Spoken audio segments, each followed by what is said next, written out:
Hello and welcome back to Let's Play Wrath of the Righteous, with me, Bregadon. So despite my attempts to avoid a loading screen first thing, we actually need to go back into Drezen, because I have more elven pages for the Storyteller, and we never spoke to Ulbrig after his last quest. So we'll do these two things, and then head to the Ivory Sanctum.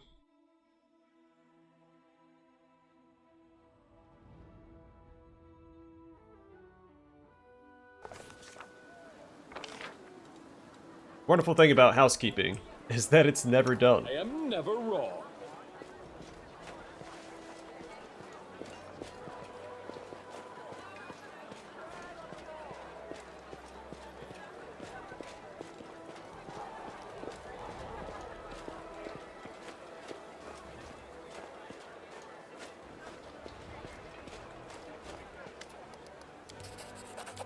Oh, here we go.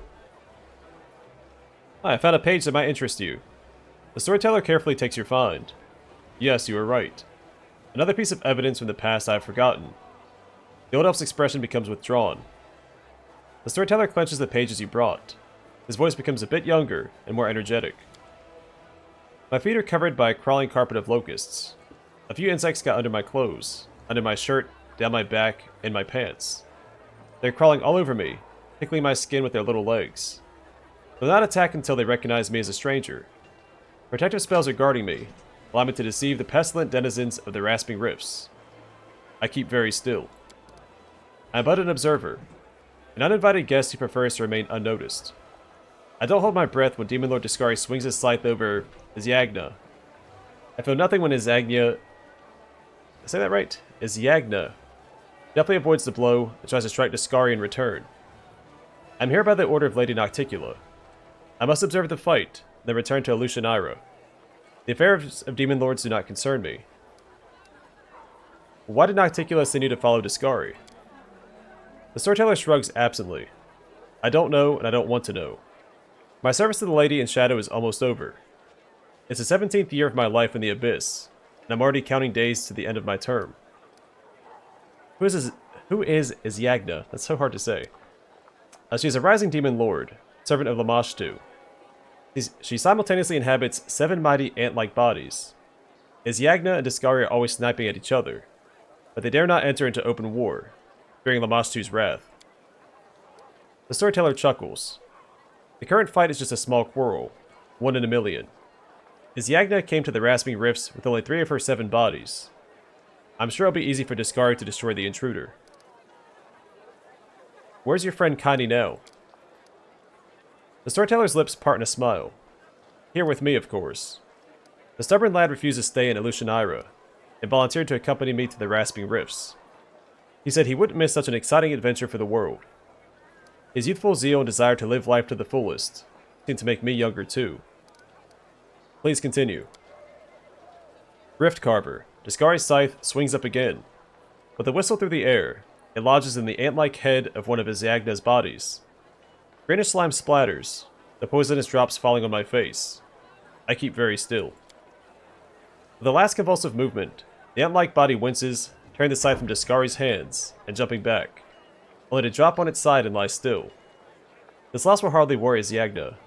To kill her, one must destroy her heart, which is hidden deep under Yanarin, a city in Lamashtu's realm. Disarmed, Discari turns to Izyagna's second body that is attacking him. I slowly turn to Kaini, who is sitting next to me. The young friend is usually easily impressed by such mighty opponents fighting, but the seat next to me is empty. Kaini is gone. The Storyteller shivers and starts speaking faster. Forgetting about the danger, I look around for my friend. The swarm of locusts at my feet buzzes, displeased, but the need for secrecy no longer seems so important. Where is Kaini? After a moment, I see him, and a treacherous shiver runs down my spine. My friend is standing over Izyagna's fallen body and reaches for Discari's scythe sticking out of it. What's so special about Discari's scythe? Riftcarver has power over the material of the plains. Discari made this scythe with his own hands from his mother's skeleton. It can cut rifts on the plains themselves. The Demon Lord used it to make the rasping rifts, his own abyssal realm in the plane of the abyss. Please continue. Connie, stop! Don't touch it, I scream, throwing caution to the winds. My friend turns to me, his face baffled. I understand him to an extent. The scythe able to rip passages between planes will certainly help us save Golarion, but trying to steal it is rash and stupid. We have nothing to defend ourselves against the Demon Lord's rage. Stop, my friend, before it's too late. Out of the corner of my eye, I see Discaria lift another Zyagna's body and tear it to pieces with his bare hands. But I don't hear his howl of victory.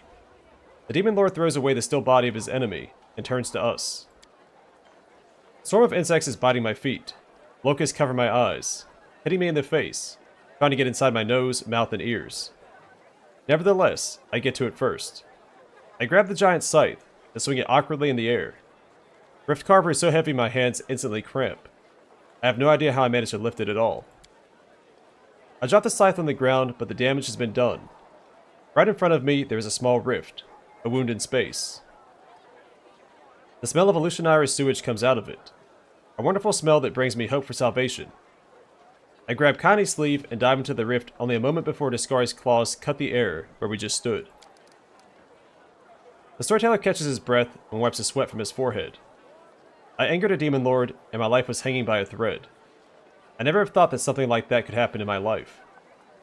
The Storyteller shakes his head distrustfully. How many dark sides of my past will I have to find? I'm starting to fear what I might see in the next pages of my notebook.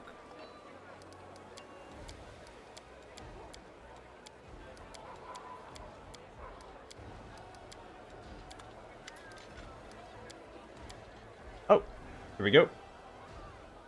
Now please examine the items I'm carrying. Perhaps some of them could tell us a story. The Storyteller nods politely.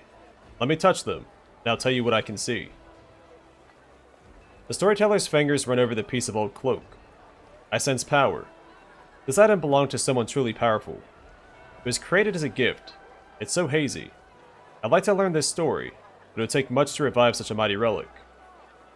If you can get 5 vials of magic essence, 2 bars of cold iron, 2 vials of demon blood, and 3 skins of magical creatures, I'll try to restore it.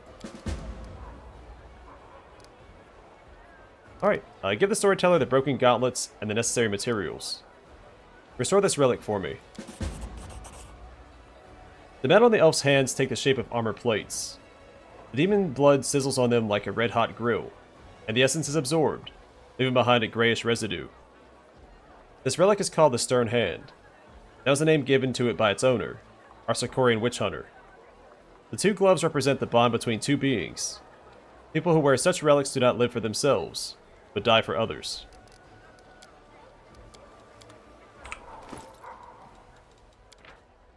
The Stern Hand. As soon as you touch the relic, a vision floods into you. You witness the events as if you lived through them. The call of a battle horn cuts through the silence of the night. Stern Brother and I leap over the palisade, knock the sleepy sentry to the ground, and race down the street to the chief's house. Our comrades follow us in complete silence. Only the long, wistful howl of the Stern Brother informs the village that the evil hour has come. We barge into the chief's house, pressing frightened people against the walls with harsh looks. 3 people are crouched in the back of the room. A man and a woman covering a lanky, pale lad with their bodies. Stern Brother beside me growls. Dirt. People fear him. A huge, coal-black wolf can terrify with a mere glance. I step forward. My name is Citri Devimai, and I'm a witch hunter. Neither I, this wolf, nor my people will harm any good Sarkorians. We have come only for the evildoers who have broken the law and are harboring filth. Stern Brother inches forward, and I place my gauntlet on his scruff. It's too early. This can still be bloodless. He obeys, but he and I are not master and servant. We're brothers. The man, the chief, shouts fiercely. We didn't hurt anyone. What do you consider evil if you call yourself innocent? You have transgressed against your ancestors and gods. You have bred the filth of arcane power into your blood. You have intermarried your brothers and sisters in order to strengthen it. And what have you borne? A freak. The man and the woman look at each other ashamed. I caught them.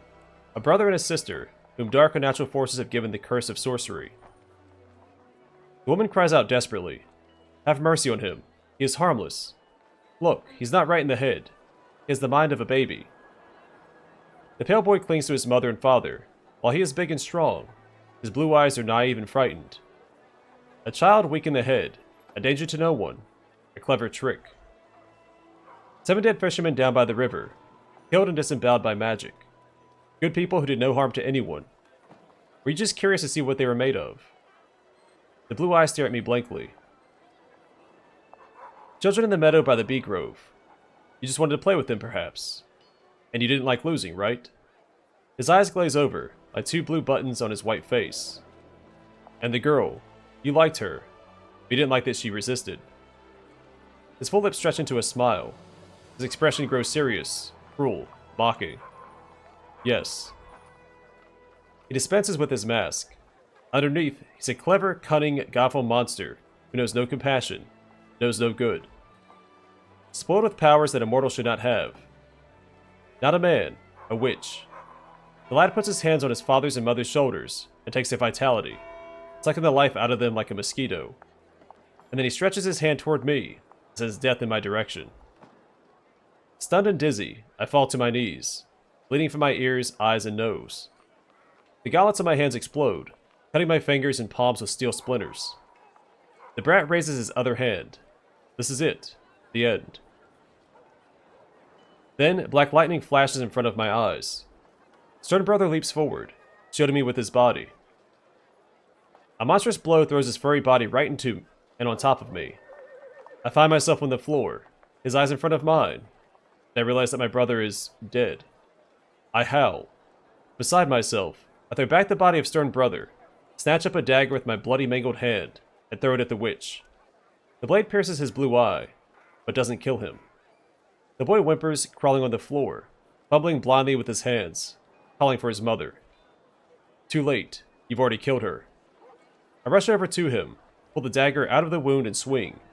You killed the one closest to me, and I'll kill you for that. I pull the swing back and toss the dagger down.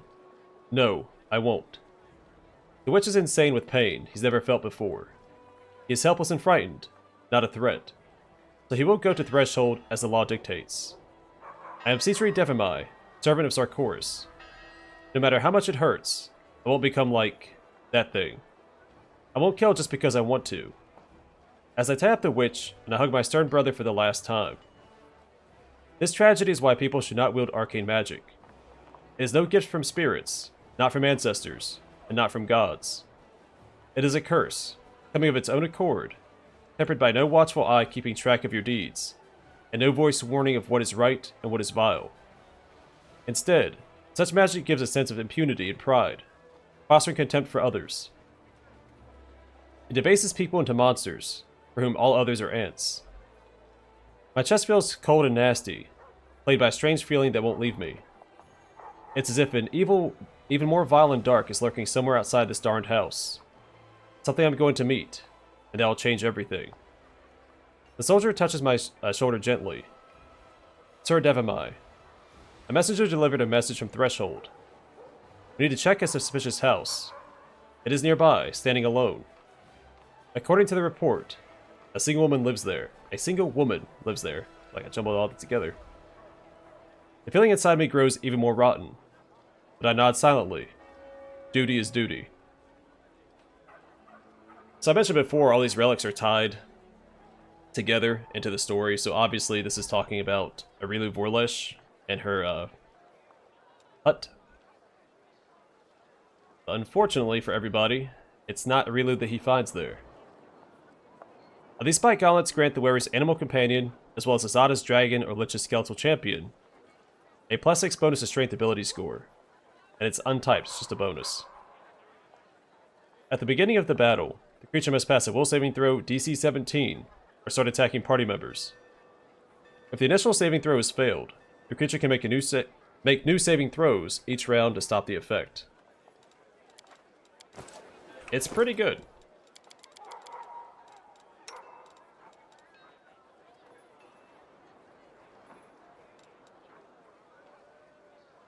What is...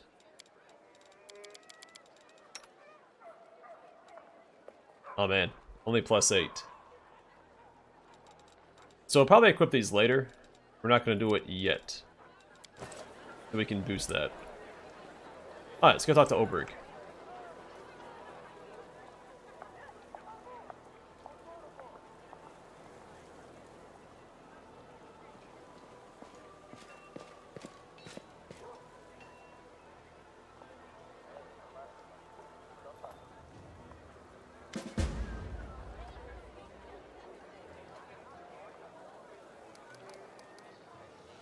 Ulbrig runs his fingers through his red beard pensively. Well, how about that, War Chief? The wolf revealed the truth to me. Now I understand even less than before. What can you tell me about Gundren? Well, on the one hand, it's a sorry sight to behold. It's a tiny town of displaced refugees and vagrants. Our customs, our old faith, they're in tatters. But on the other hand, somehow, some way, the people of Gundren have made it through all these years. Despite everything, they've survived. And surviving despite everything is the greatest Sarkorian custom of all. So who knows? Maybe Sarkors will someday rise from Gundren, like a forest from a single seed. Paranai said you haven't remembered everything yet. She's right, I haven't. There were no lies in that vision, but there sure were a lot of blanks and riddles. Paranai said I'm hiding something from myself, something I don't want to remember. But that's hooey. Why would I keep secrets from myself? You know what the strangest thing about that vision was? My own brother killed me. That much I remember clearly. But Ulbrig fiddles with a braid in his beard thoughtfully. I had a big family, you know. I can name every one of them. From my great-grandfather to my nephews.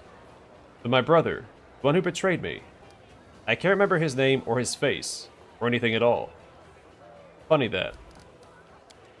Yeah, funny that. Alright, to the Ivory Sanctum.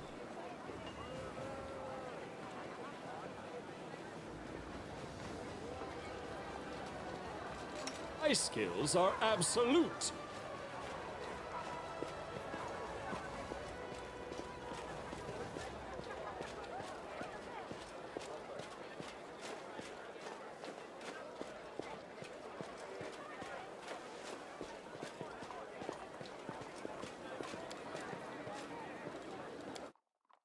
We've been hanging out in Drezen for far too long.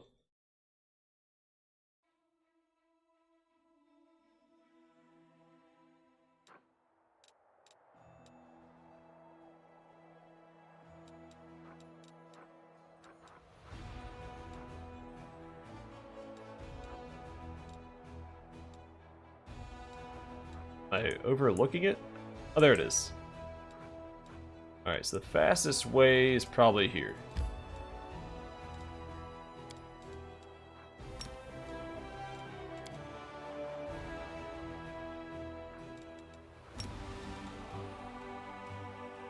Wait, camp on the... Oh, ferry.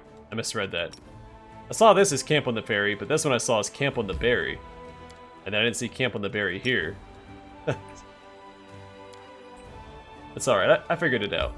That's all that matters. Also, real quick while I'm thinking about it. Let me look at this. Yeah, so leadership is still lacking a bit. But we can build some more stuff in Drezen and possibly max out our logistics.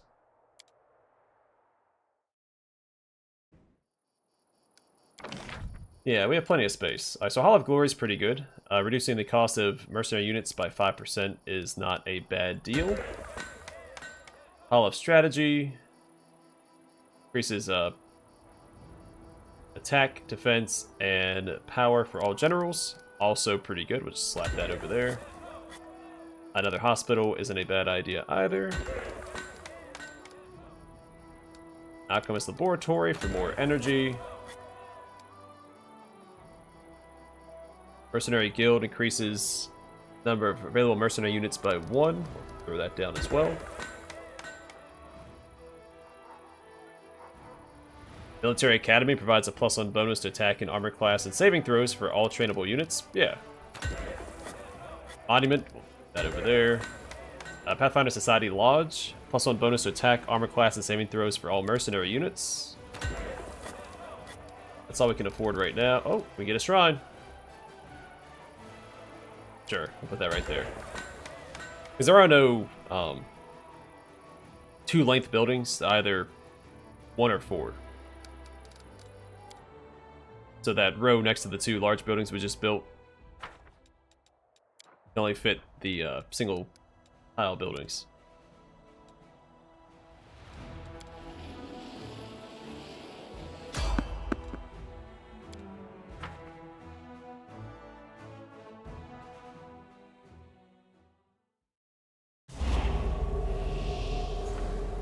It's time A to bright act! future awaits us. We'll scoot forward a little bit. We will win this war. The Basus. I'll take care of it. Don't hold back! Meditate on your mistakes. Let me help. It might make you feel better. Who? Me? Cover me, all right? The world has suffered enough.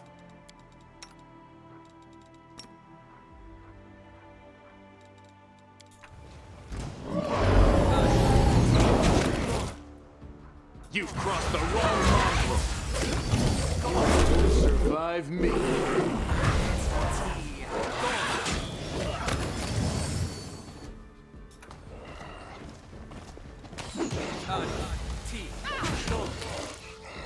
Oh, we did lose a level somewhere.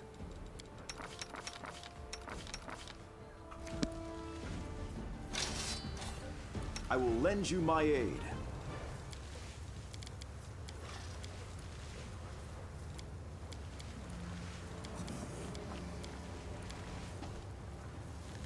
Alright, I'll have a regular restoration on hand. That's probably not good. We have a few scrolls. I should stock up on more scrolls, for like Raised Dead and Resurrection, for big dungeons like this. Because this one does have one pretty difficult fight. I don't think that one's considered the secret boss fight, though. There's another fight that I've had trouble one time. But all the times it was pretty easy.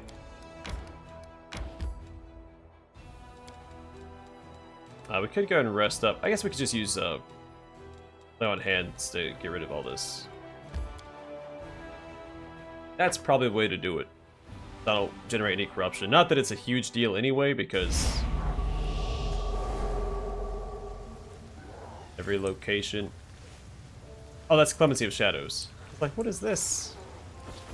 Weapons, spells, Rely on poisons. me. The art of killing make sure is she so does have the diverse correct these mercy days. on hand. A shame one life is not Together, enough to master we them all. stand.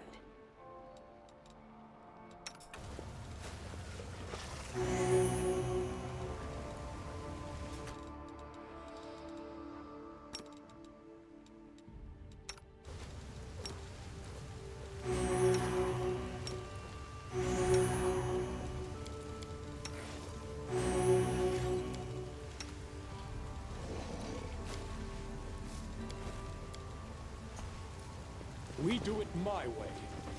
I don't think there's any fights outside. So, not gonna buff up yet.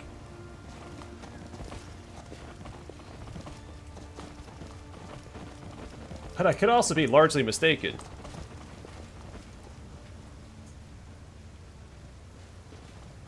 Okay, so there's the Follow Mound of if you Skulls. dare.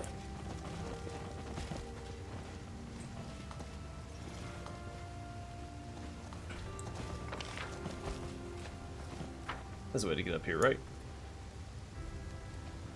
I'm off. Could probably teleport up there, Nicely. if that's worth doing. Oh, there's another location. I need to write down a note. I think we need to go back to, Gundren before going into the next act.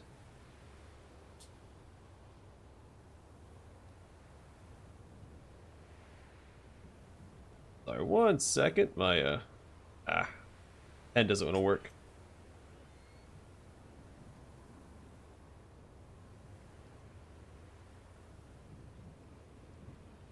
Alright. I might remember that. Oh yeah. I'm trying to teleport up there. We should have the Wand of Dimension door still. And this regular casting of Dimension Door. Or, well, scroll. My tail is That was restless. just a test. We can go up there. I do what I must. But it's a waste of our time and of a scroll.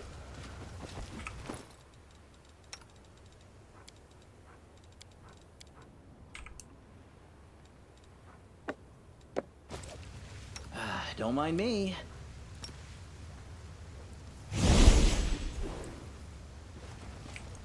I'm I going. might stock up on some more scrolls of that. Because I'm burning through all the wand charges, which I usually retain until Act 4.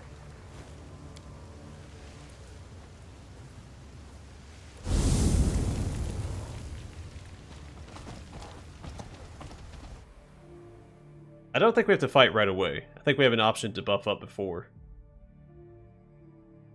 I hope I do. I'm always ready.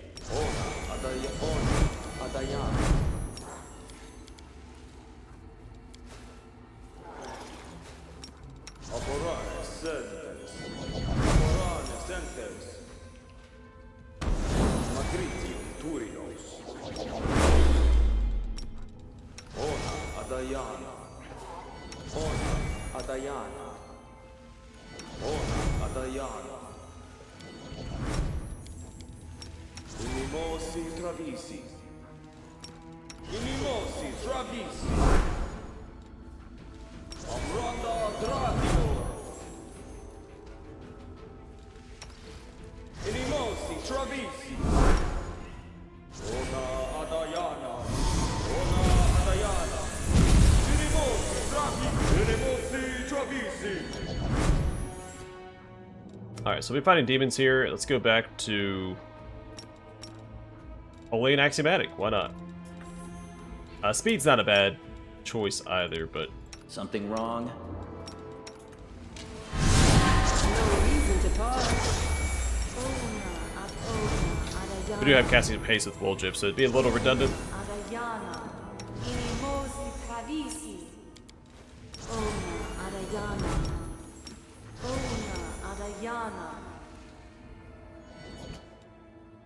Ona Adayana. Inimosi Travisi.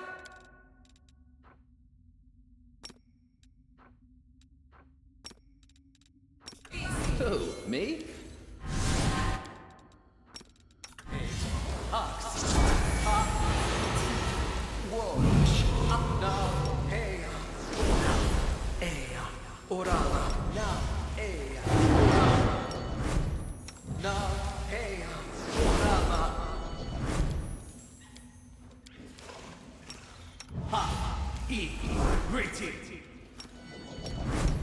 My will is Adayana. Aporane sentes. Aporane sentes.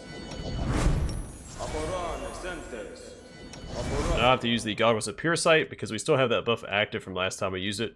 As I mentioned before, you can cast that, then rest to get your charge back, but it still keeps that that previous casting of it until you cast the spell magic.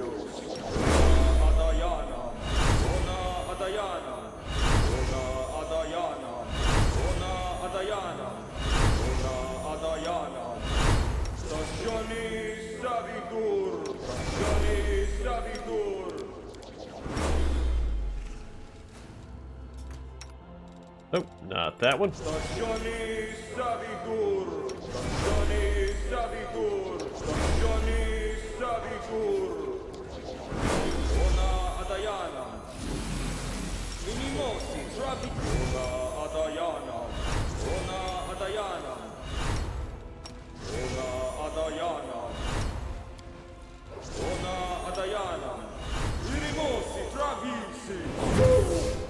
That's right. So when a large person wears off, I need to cast that. The large person only lasts like 6 minutes because it's tied to his Eldritch Scoundrel level, not his Sword Saint level. Yeah, 7 minutes. I'm all ears.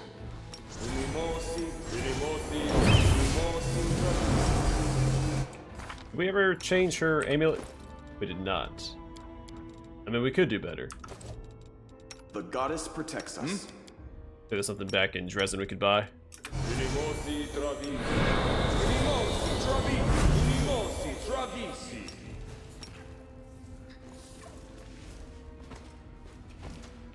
Alright. I'm going to call it here, and next time we will begin exploring the Ivory Sanctum. We were supposed to have already done that, but there are a couple things we had to go back and finish up. We would have had time afterwards, but I didn't want to risk forgetting about it before we progressed to the next act, so went in and did it while I was thinking about it. But either way, for now, I am going to call it here, and next time we will march into the Ivory Labyrinth to take care of the, well, Baphomet cultists, mostly, and go from there. It's not, well, I'll take that back. It is a Baphomet cultist lair, but there are Discari and Descarites and the Templars. What are they, the Ivory Templars? That's what they're called. Anyway, we'll take care of those next time. But for now, thanks for watching, and hope to see you guys in the next one.